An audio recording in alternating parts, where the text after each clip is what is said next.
خبر شامل کرتے ہیں جدہ سے، جہاں پر رمضان المبارک کی آمد کی مناسبت سے استقبال رمضان تقریب منعقد ہوئی، جس میں بڑی تعداد میں پاکستانی خواتین نے شرکت کی۔ تقریب کی میزبانی ماہر غذائیت عدیہ وحاج نے کی اور مہمان خصوصی سماجی کارکن ماہنوش شیراز تھی۔ تقریب میں رمضان المبارک کے موضوع پر درس و تدریس اور اسلامی کوئز رکھا گیا۔ تقریب سے خطاب کرتے ہوئے مہمان خصوصی ماہنوش شیراز، عدیہ وحاج، عالمہ عائشہ مسرور اور ماہر تعلیم ندا عدنان نے کہا کہ ہمیں تجدید نیت سے رمضان المبارک کے مہینوں کو ثمر آور بنانا چاہیے اور رمضان المبارک کا بہترین استقبال نفس کو صحیح معنوں میں تقویٰ کا پابند کرنا اور لوگوں کے ساتھ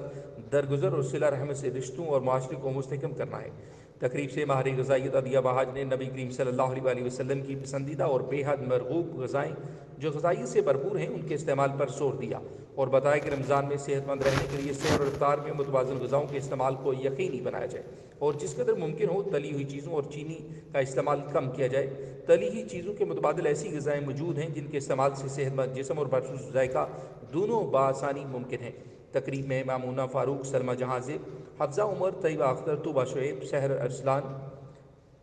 احسان، حفصہ سمد، عزا احسن اور دیگر خواتین نے بھرپور شرکت کی۔ تقریب کے اختتام پر اسلامی کوئز میں جیتنے والی خواتین کو گفٹ بھی دیے گئے اور مہمان ماہر غذائیت عدیہ وحاج کے تیار کردہ غذائیت سے بھرپور کھانوں سے لطف اندوز ہوئے۔